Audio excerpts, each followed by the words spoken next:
ہوں گے جو یک رمضان سے لے کر 29 یا 30 روزوں کو پورا کرتا ہے. پہلا رکھ لیا, پہلا جمعہ پڑھ لیا, آخری روزے رکھ لیے اور آخری جمعہ پڑھ لیا, باقی روزوں کی بھی چھٹی, باقی جمعوں کی بھی چھٹی, تو یاد رکھیے اس عبادت کا کوئی فائدہ نہیں, کوئی فائدہ نہیں. آپ نے دیکھا ہے پہلے روزے میں نماز تراویح یا نماز عشاء یا فجر کی نماز میں رش مسجد میں اور تھا, جب دوسرا آیا رش کم ہو گیا. پہلا جمعہ رش اور, جب دوسرا آئے گا رش اور, جب تیسرا آئے گا رش کم. جب جانے والا جمعہ ہوگا یہ آنے والا بن جائے گا, جب جمعہ آئے گا یہ بعد میں جانے والا بن جائے گا. اس عبادت کا کوئی فائدہ نہیں, اس عبادت کا کوئی فائدہ نہیں. تو آئیے ایسے کام کو سر انجام دیجئے جس کے اجر و ثواب کی کوئی لمٹ نہیں, اور وہ روزہ ہے. روزے کو سر انجام دینا ہوگا جس نے ایمان کی حالت میں روزہ رکھ لیا اور ثواب کی امید رکھتے ہوئے روزہ رکھ لیا. اللہ ایسے انسان کی زندگی کے سارے گناہوں کو معاف فرما دیتا ہے. دوسرا کام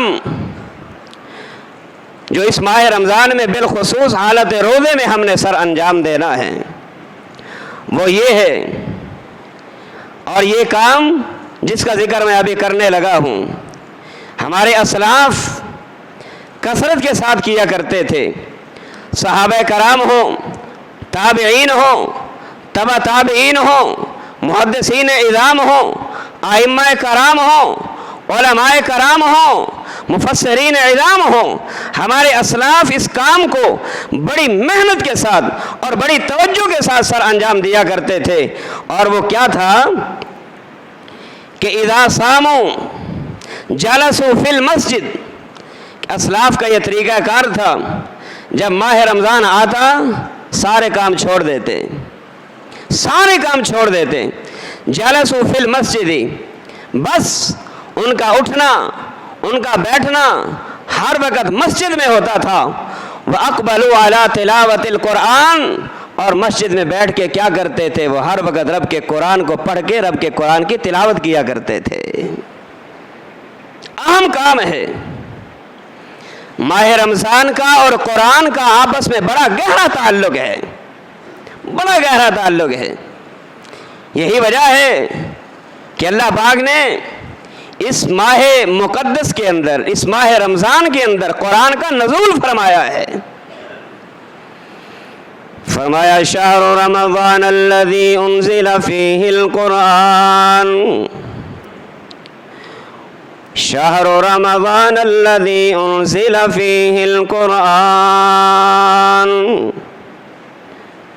مہینہ رمضان وہ ہے جس میں اللہ پاک نے قرآن مقدس کو نازل فرمایا. قرآن مقدس کو ماہ رمضان میں نازل فرما کے ماہ رمضان کے ساتھ قرآن کا ایک رشتہ اور تعلق قائم فرما دیا ہے. یہی وجہ ہے کہ اسلاف ماہ رمضان کے آغاز سے لے کر انتہا تک کثرت کے ساتھ قرآن کو پڑھا کرتے تھے, کثرت کے ساتھ قرآن کی تلاوت کیا کرتے تھے, اور ہر وقت اپنے آپ کو مسجد میں محدود کر لیا کرتے تھے. وَأَقْبَلُوا عَلَىٰ تِلَاوَةِ الْقُرْآنِ, قرآن کی تلاوت کثرت کے ساتھ کیا کرتے, اور ساتھ یہ بھی فرمایا کرتے نَحْفَظُ صَوْمَنَا وَلَا نَغْتَابُ أَحَدًا, ہم اپنے روزوں کی حفاظت بھی کیا کریں گے اور اللہ کے قرآن کی تلاوت بھی کیا کریں گے. پوچھنے والوں نے پوچھا کہ تم اپنے آپ کو مسجدوں میں محدود کیوں کر لیا کرتے ہو, گھروں میں بھی بیٹھ سکتے ہو, بازاروں میں بھی جا سکتے ہو, چوکوں چوراہوں میں بھی بیٹھ سکتے ہو. ہمارے اسلاف جواب دیا کرتے تھے کانوں کی کھڑکیوں کو کھول کے ذرا اس بات کو توجہ کے ساتھ سماعت فرما لیجیے. اسلاف فرمایا کرتے تھے ہم اپنے آپ کو مسجدوں میں کیوں محدود کر لیا کرتے ہیں, اس وجہ سے روزے کے ہم اللہ کے قرآن کی بھی تلاوت کریں گے، اپنے روزوں کی بھی حفاظت کریں گے۔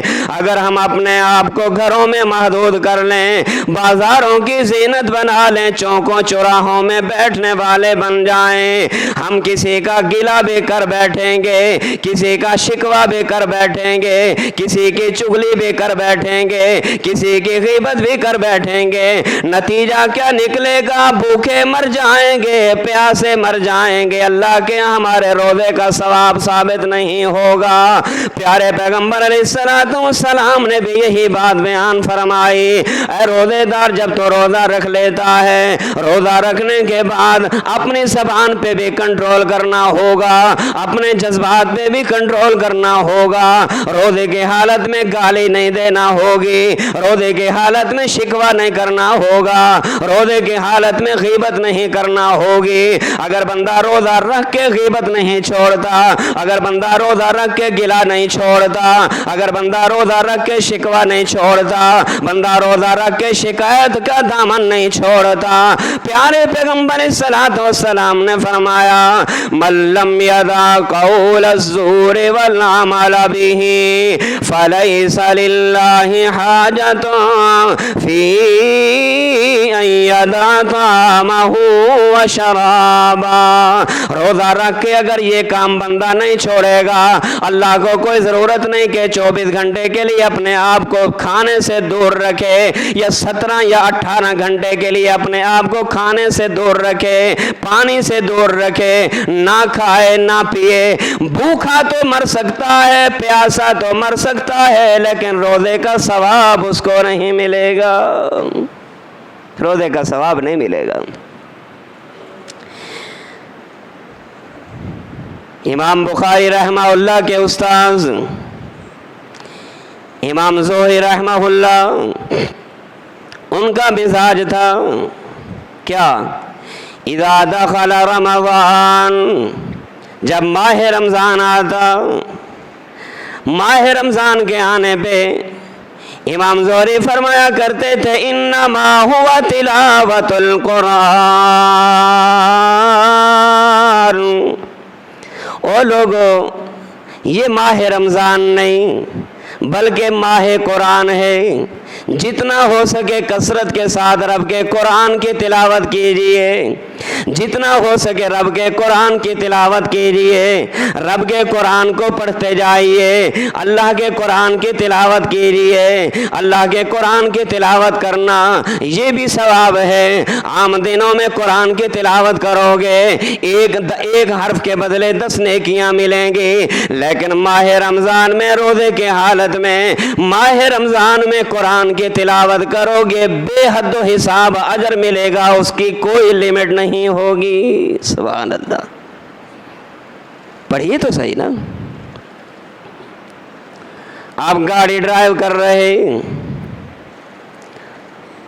آپ کو جو صورتیں یاد ہیں زبانی پڑھتے جائیے۔ آپ سفر کر رہے، آپ کی گاڑی کوئی اور ڈرائیو کر رہا ہے، آپ فرنٹ سیٹ پہ بیٹھے ہیں، قرآن آپ کی گاڑی میں موجود ہو، آپ قرآن کھولیے، رب کے قرآن کی تلاوت کر لیجئے۔ یہ بھی محمد الرسول اللہ کی سنت ہے صلی اللہ علیہ وسلم کہ آپ سواری پہ بھی قرآن پڑھا کرتے تھے، یہ پیارے پیغمبر کی سنت ہے، آپ سواری پہ بھی قرآن کی تلاوت کیا کرتے تھے۔ اور امام زہری رحمہ اللہ جو امام بخاری کے استاد، وہ یہی کہا کرتے تھے کہ اب میں حدیث نہیں پڑھوں گا، حدیث نہیں پڑھاؤں گا، بلکہ اب میں رب کے قرآن کی تلاوت کروں گا۔ کیوں؟ اس لیے کہ ماہ مقدس کا آغاز ہو چکا ہے، اس لیے کہ ماہ قرآن کا آغاز ہو چکا ہے۔ اب ماہ قرآن میں، ماہ صیام میں، ماہ رمضان میں وہ احادیث کے پڑھنے پڑھانے کا سلسلہ منقطع کر کے وہ اپنے آپ کو مسجد تک محدود بھی کر لیا کرتے تھے، اور اپنے آپ کو رب کے قرآن کے قریب کر کے رب کے قرآن کی تلاوت کیا کرتے تھے۔ ہم ذرا سوچیں کہ آج تیسرا روزہ گزرنے والا ہے، ہم نے 3 پارے بھی پڑھے ہیں، ہم نے کتنے رکوع پڑھے ہیں، کتنے پارے پڑھ لیے، جبکہ 3 دن کے اندر قرآن کا قرآن کو مکمل کیا جا سکتا ہے، 3 دن کے اندر قرآن مکمل کیا جا سکتا ہے۔ ہر روز آپ 10 پارے پڑھیں، 3 دن کے اندر قرآن مکمل۔ ہم اپنا محاسبہ نفس کریں کہ ہم نے دنیا کے لیے کتنی محنت کی اور آخرت کی کامیابی کے حصول کے لیے کتنی محنت کی ہے، رزلٹ ہمارے سامنے آ جائے گا۔ ہاں جی، ہم اپنے آپ کو کتنا موحد، کتنا مسلمان، کتنا صوم و صلات کا پابند سمجھتے ہیں۔ اگر ہم اپنا نفس کا محاسبہ کریں تو اپنے آپ کا رزلٹ ہمارے سامنے آ سکتا ہے کہ ہم نے کیا کھویا اور کیا پایا، کیا کمایا، کیا حاصل کیا ہے۔ امام مالک رحمہ اللہ بہت بڑے محدث تھے، اپنے وقت کے بڑے محدث، لیکن امام مالک رحمہ اللہ کی یہ کیفیت تھی، اذا دخل رمضان، جب ماہ رمضان آتا، یفر من قراءۃ الحدیث، وہ حدیث کو پڑھنا چھوڑ دیتے، حدیث کی تلاوت چھوڑ دیتے، وہ مجالست اہل العلم، اور اہل علم کے پاس بیٹھنا وہ چھوڑ دیا کرتے تھے، اہل علم کے پاس آنا جانا چھوڑ دیا کرتے تھے۔ وہ اقبل علی تلاوت القرآن، وہ ہر وقت دیکھنے والوں کو رب کے قرآن کی تلاوت کرتے دکھائی دیا کرتے تھے، ہر وقت۔ اللہ کے قرآن کے قریب آئیے، رب کے قرآن کی تلاوت کیجیے، رب کے قرآن کو کثرت کے ساتھ پڑھیے۔ اللہ کی قسم بڑے فوائد ہیں، بڑے فوائد ہیں۔ یہی وجہ ہے کہ اللہ پاک نے اسی ماہ مقدس کے اندر قرآن کو نازل فرمایا ہے اور رمضان اور قرآن کا آپس میں ایک رشتہ قائم کر دیا ہے۔ مسلمانوں قرآن دے نیڑے آؤ، مسلمانوں قرآن دے نیڑے آؤ، اے قرآن دے نال آئیاں بہاراں، مسلمانوں قرآن دے نیڑے آؤ، اے قرآن دے نال آئیاں بہاراں، کلام خدا نو جنا سین لایا، کلام اللہ نو جنا سین لایا، نبی نال رل کے تے لٹیاں بہاراں، میں قرآن دے ہر سپارے تو صدقے، میں قرآن دے ہر سپارے تو صدقے، ہویا جس تے نازل اس پیارے تو صدقے، جے قرآن دینا دلوں یاری لامیں، جے قرآن دینا دلوں پیار پامیں، تے قرآن دے وچ منافع ہزاراں۔ اللہ پاک نے فرمایا شہر رمضان الذی انزل فیہ القرآن، یہی وجہ ہے کہ میں نے قرآن کو ماہ مقدس کے اندر نازل فرما دیا۔ آئیے لوگوں، تیسرا کام جو کرنے والا ہے، اپنی زبان کی حفاظت کرنا ہوگی، اپنی زبان کو غیبت چغلی سے روکنا ہوگا۔ اگر اللہ سے بے حد و حساب اجر چاہتے ہو، اپنی زبان کی حفاظت کرنا ہوگی، اپنی زبان سے کسی کو تکلیف نہیں دینا ہوگی، اپنی زبان پہ کنٹرول کرنا ہوگا۔ آئیے چوتھا کام جو اس ماہ مقدس کے اندر ہم سب کو کرنا ہے، فرمایا وَإِطْعَامُ الطَّعَامِ، لوگوں کے روزے داروں کے روزے کھلوائیے، روزہ افطار کرائیے، روزہ افطار کرائیے، اس لیے کہ روزہ افطار کرانا محمد الرسول اللہ صلی اللہ علیہ وسلم کی پیاری سنت ہے۔ پیارے پیغمبر صلی وسلم نے فرمایا من فطر صائما، جو روزے دار کا روزہ کھلواتا ہے، اللہ جتنا روزہ رکھنے والے کو ثواب عطا فرمائے گا، اتنا روزہ کھلوانے والے کو بھی برابر کا ثواب عطا فرمائے گا۔